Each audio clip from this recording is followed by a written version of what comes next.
Hi guys. Sorry, I'm a bit late. Sorry. Oh, I'm in a proper grumpy mood. So, hello. I just opened up my document to find the chapter and realised I'd forgotten to write a question. So, not good, not good. Oh, it's been one of those days today when my brain is just at odds with my ambition. But hello, everyone. Thanks for all coming. All you guys. I was just sort of scrolling through your cheats. Helen, I'm really glad you made it. Well done. And Lisa, I'm sorry you've missed a few this week, but welcome today. So, lovely to have you all here. You've been watching the What's On-a-thon as well. Yeah, it's so good, isn't it? I think I will be on after midnight reading a bedtime story on the What's On-a-thon. And then tomorrow at 4 p.m. British summertime doing a little panel show thing, which should be fun. So, hello. Sorry, I'm a bit flat energy today, but we have a chapter, so let's read it because I've not got. Sorry, I feel bad bringing a load of grump to what's meant to be the happy spot, but fuck it, that's what lockdown is. It's us with honesty in it, so that's what you get. And I'm in a strop. I'm not always cheerful. Ha. Despite the fact I've eaten half a bar of dairy milk, you know, when you're in a bad mood and you sort of think, I'll just fill myself with sugar and see if that does it. And not even that touched the sides. So it's an actual bad mood. I've exercised, I've drunk loads of water, I've had some chocolate. I've done all the things, so now I'm allowed to just call it a strop, right? That's it. I've tried. So thanks everybody. Only half. It was the only half that was left. Oh well, I'm not saying I ate half a thing of dairy milk and stopped. It was the half I had left from the half I ate yesterday. So please don't think I have willpower enough to stop eating chocolate while there's chocolate in the house. So yeah, Ben, a couple of G&Ts. Oh, I don't want alcohol today. I wonder if that's why I'm moody because I have drunk for 2 days in a row. Not loads. I'm not a massive drinker, but you know it does depress you, doesn't it? So anyway, let's read a chocolate, read a chapter, and see if Emma can cheer us up. So here we go, chapter 15. This is the end of the third week of doing this. That's quite impressive, isn't it? We've done pretty well, gang. Well done. Right, here we go. Chapter 15 of the book, which doesn't have a title, does it? We should give it a title. Here we go. Once again, Emma stood on the pavement outside the Christmas shop. The beauty of the little place hadn't faded in her viewing as yet, and she looked at the twinkling lights and green garlands with a marvellous feeling of luck that she got to work in there. There were traditional wooden toys nestled against state-of-the-art fairy lights. Prior to working here, Emma hadn't really even known there was such a thing as a state-of-the-art fairy light, but there was apparently, and people really spent on them. Fiona appeared from the staff door and headed over to unbolt and allow Emma in. Emma swallowed nervously, hoping against hope that Fiona had managed to calm down and reflect since their row yesterday. Emma took it as a good sign that Fiona was, at least, unbolting the door and not just making her stand on the pavement and think about what she'd done. "Hi," said Emma, as Fiona pulled the door open and stood stiffly. "Hello," Fiona replied coolly. Emma thought that was actually a pretty good start, seeing as how they'd left things. She'd had several daydreams where Fiona just refused to talk to her at all for the entire day, except to give her tasks. Emma entered the shop, shed her bag in the staff room, and came back to the shop floor just as Fiona flicked the speaker and Mariah Carey gently hummed to life. Emma noticed there was a trestle table over in the far corner of the shop by the window. "What's that there for?" she asked Fiona. Fiona glanced over to the table. "We've got a local chef coming in later." Ba-ba! That's what won the vote. Chef by a mile. It was loads of chef votes, so you getting a chef, you old rogues. "We got a local chef coming in later," she said. "She's given out free tasters of our hot chocolate range and then selling them. It's a sort of trial to see how it goes. It could be really good for the shop if she picks us to be her pop-up store in Bath." Emma was delighted to hear such a long sentence out of Fiona's mouth, and for none of the words to be either rude about her or swear words. This was definitely progress. Another brilliant thing was the thought of fancy hot chocolate being on tap all day. I can already see the word Swedish in those bloody comments. So you just pack it in, whoever that is. Kim. I knew it would be bloody Kim.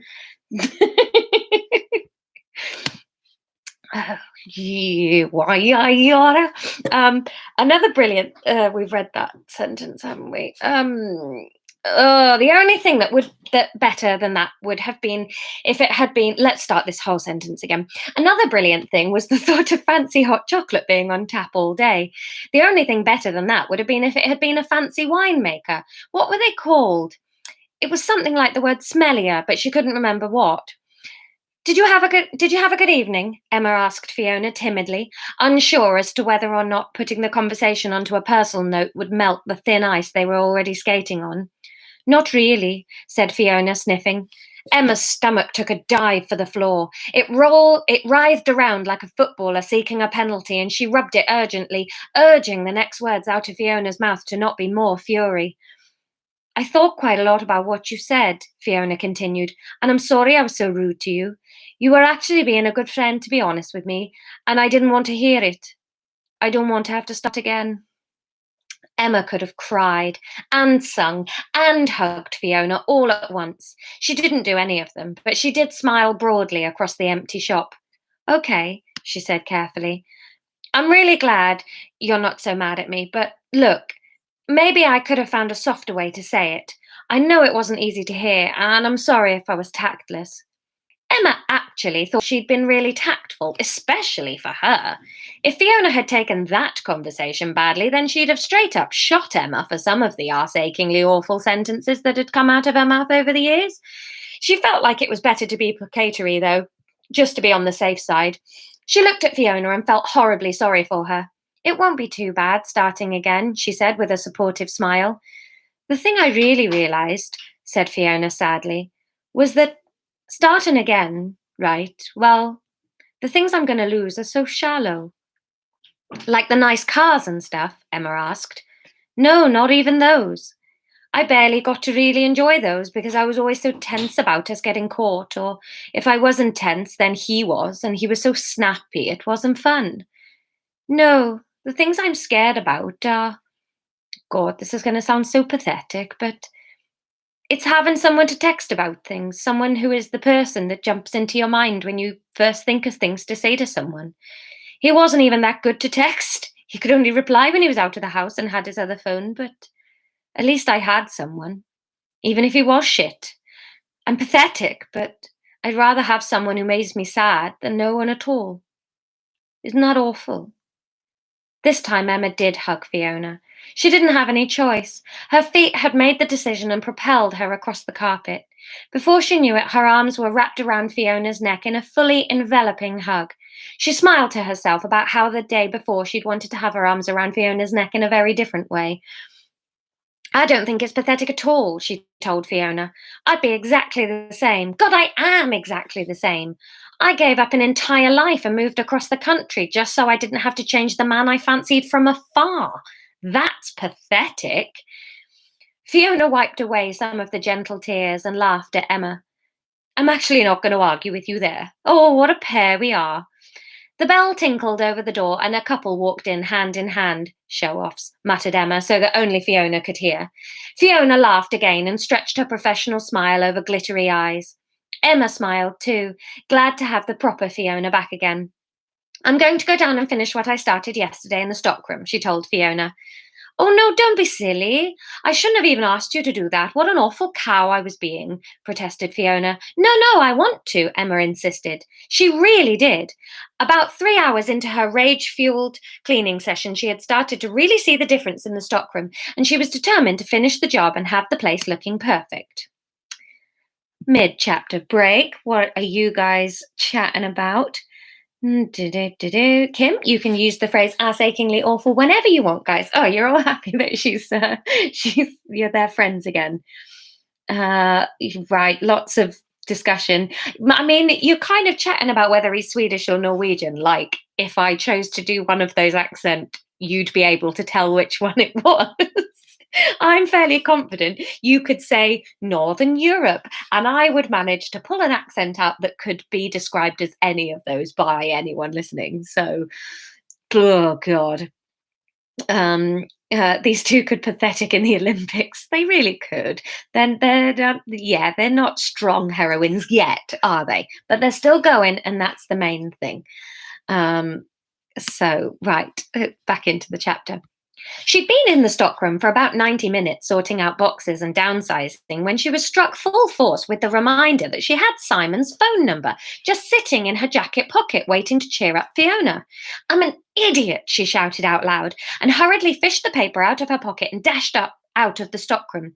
She took the stairs two at a time and was almost onto the shop floor when she caught her foot on the carpet runner and tripped through the staff door and out into the middle of the shop. She lay on her front, sprawled across the carpet, once again feeling the agony of severely bruised ribs taking yet another beating. There is no way being an adult is supposed to be like this, she thought as she tried to steady her breathing and blink the stars out of her vision. "Are you all right?" came Fiona's voice from somewhere over her head. "My God, Emma, what's happened? Is that a fire?" Emma would have laughed if she physically could have. It's been Sean Connery taken over the read on there for a second. Emma would have laughed if she physically could have. A fire would have been a very sensible suggestion for why any other adult was moving at such pace through a professional building. Once you were over the age of 13, you weren't supposed to be racing up staircases because a boy liked your friend. "No, no fire," she croaked, and began to gingerly pull herself up to a sitting position.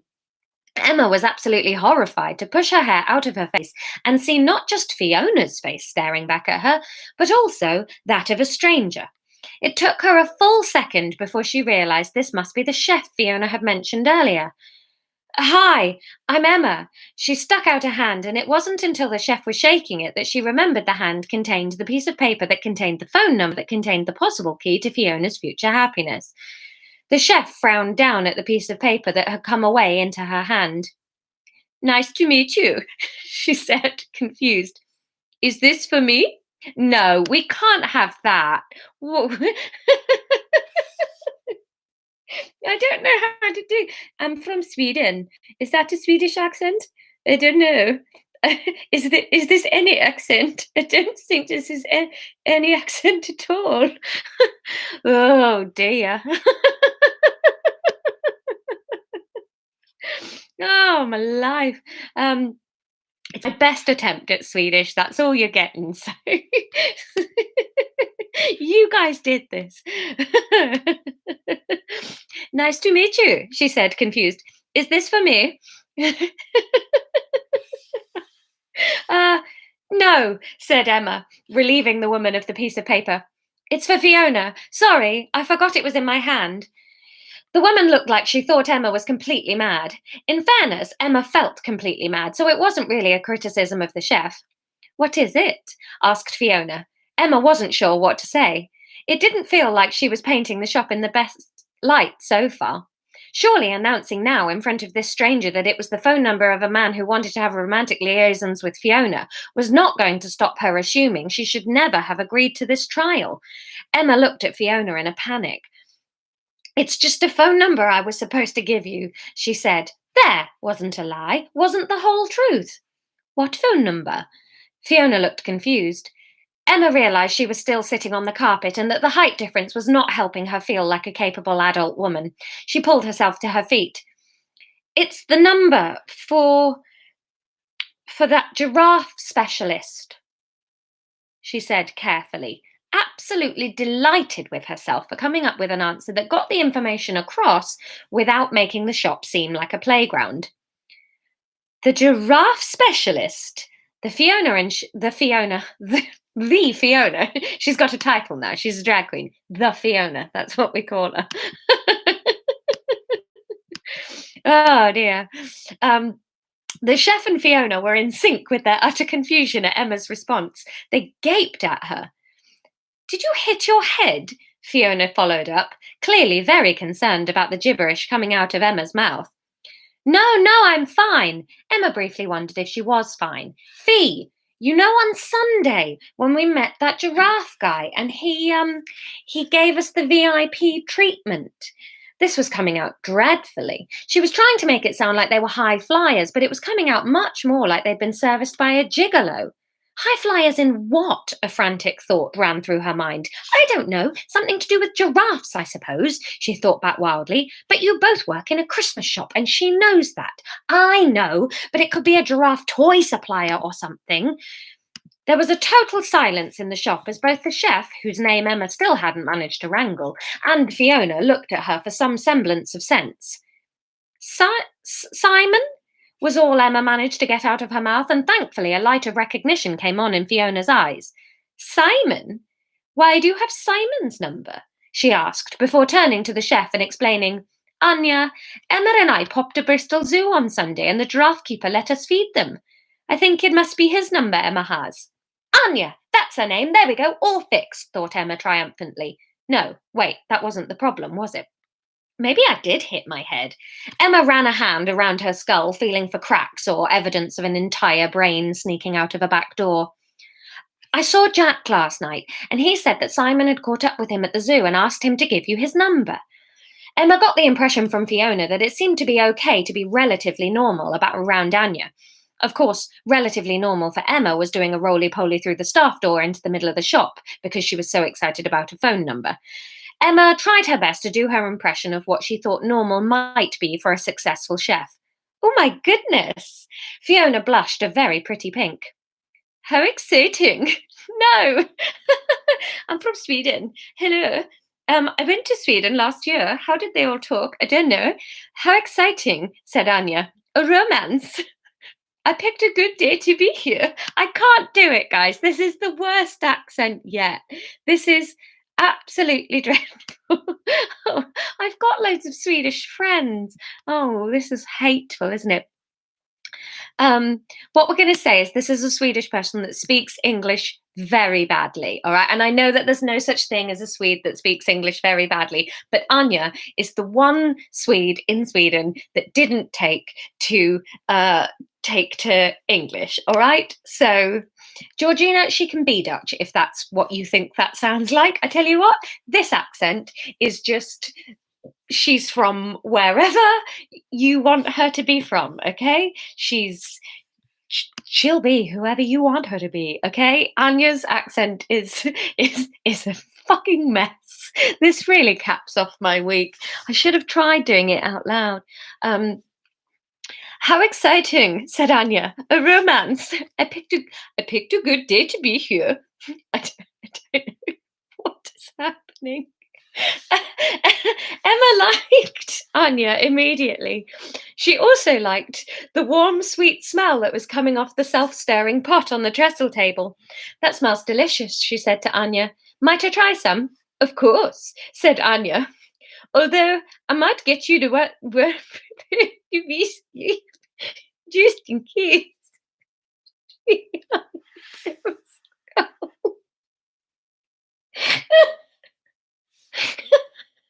It's not even words anymore, is it?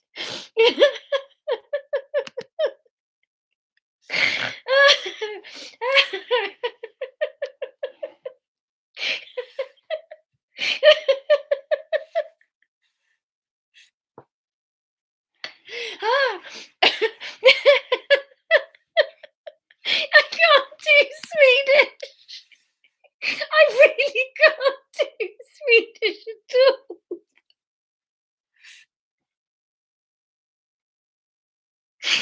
I am trying. I promise. I just don't really know what Swedish is supposed to sound like. It did sound a bit South African, didn't it? Oh dear, I'm trying. I'm really trying. It's really hot. Right.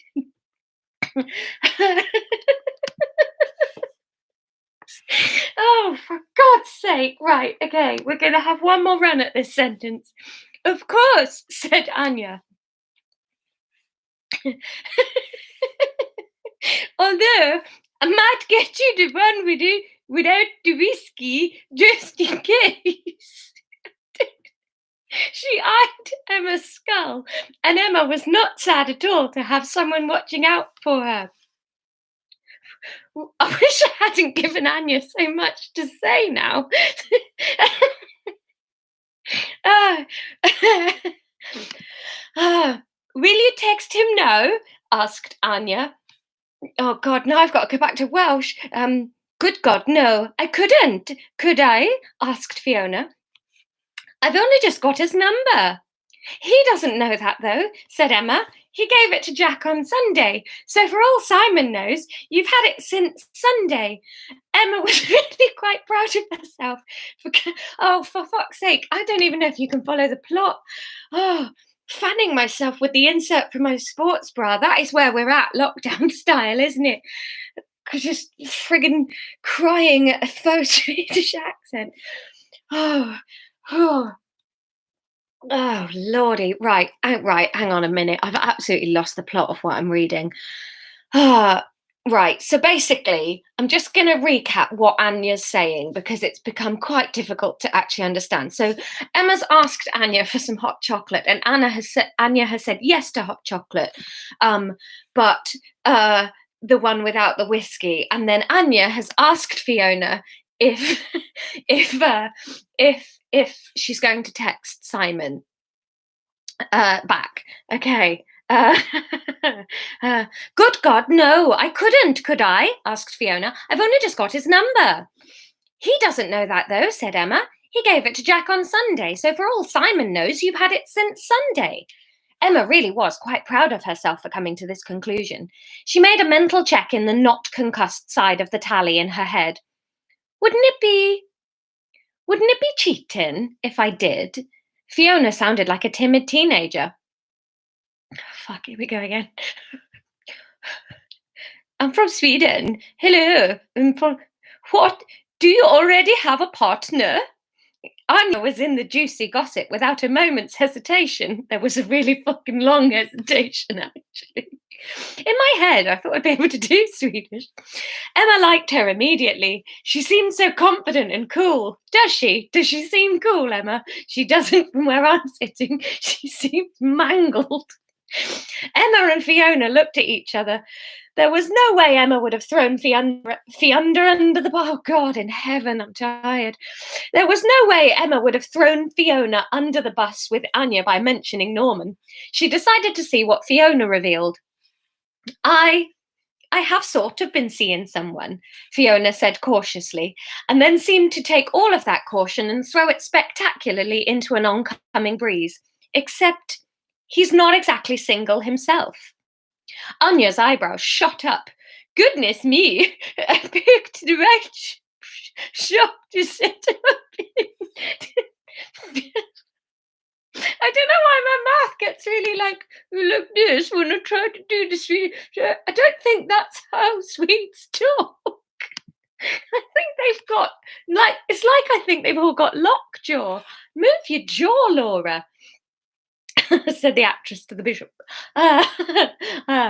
Goodness me, I picked the right shop to sit up in, didn't I? I can see we're not going to have any boring days in here. Emma felt herself, so just to summarise, for the English speakers, fucking hell. We're never going to get through this chapter. Oh, God. She's happy about the gossip, is the summary on Anya. Emma felt herself really hoping that Anya would be around more. Laura didn't. Laura hoped that Anya died in the next line. Oh, I might just type it in. Anya fell over, dead on the floor. There we go. Fixed it.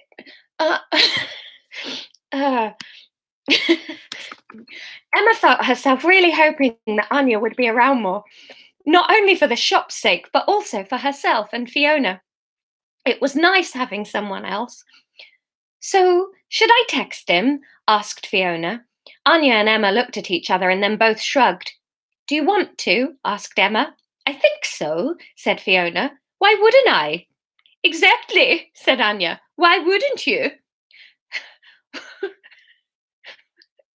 What would I say? Fiona said shyly. Anya marched across the shop floor. Give me your phone, she said, hand outstretched. Fiona obediently handed her phone across to Anya, who tapped away for a few seconds and then passed it back to Fiona. How about something like that? Fiona and Emma crowded their heads. Do you know what this is based on? It sounds like the caterpillar from A Bug's Life. I'm a beautiful butterfly. I think that might be. It's not what I'm trying to do, but it's what's coming out. Oh my goodness. Right, where are we up to? How about something like that? Fiona and Emma crowded their heads over the little screen to look at it. There on the phone was the most perfect, casual, friendly, breezy, confident message Emma had ever seen. She looked up at Anya agog. You're a wizard, she said in awe. Anya laughed and wandered back over to her hot chocolates, ladling a little bit into 2 cups and waving them at 2 window shoppers out in the street. The couple looked delighted and hurried into the shop to try some. I'm going to send it, said Fiona, after the 2 customers had gone, having purchased 2 tubs of Anya's hot chocolate and a Christmas tree decoration in the shape of a stiletto. Emma and Anya watched the text message fly off into the ether. Ugh, now for that awful bit where you have to wait and see if they reply, Fiona moaned, and the other 2 women grinned back at her.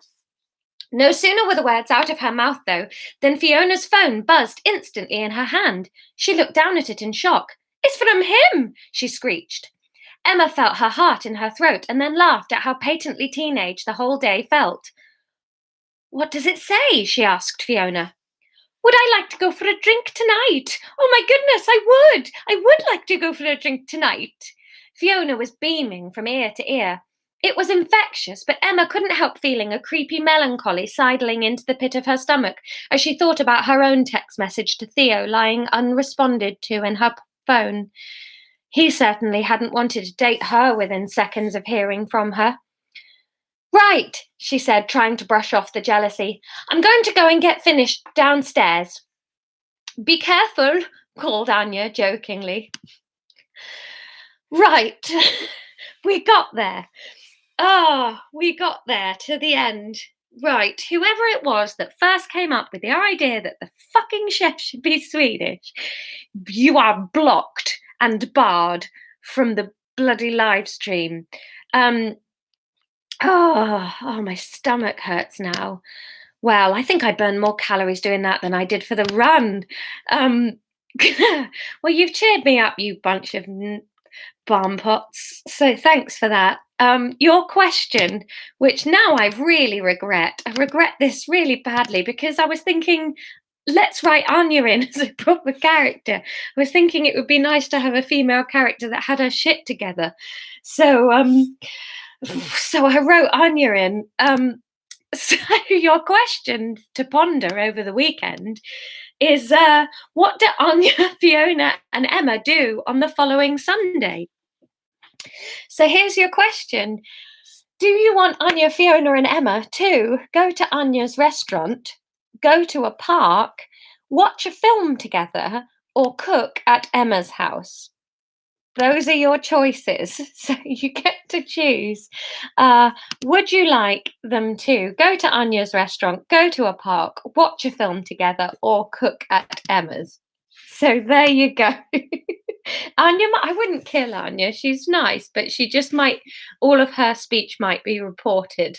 Or she might I'm not going through this again. Or I've got some Swedish friends. I might get them to read out her lines and I'll just play them into the live stream. So there you go. Goodness me, that's taken half an hour. It was quite a short chapter as well. So there you go. I'll post the description as it's Friday. I will remind you guys I have a coffee account if you'd like to donate. I know a couple more of you have this week, and thank you very much for your lovely comments. Oh dear, that was the end of a week, wasn't it? Have a lovely weekend. Oh, and Sunday night, I have had two submissions to read out on Sunday night. I can't remember the names now. My brain's a bit fuzzy tonight. But either way, so I will do a live stream at 8 o'clock British summertime on Sunday night.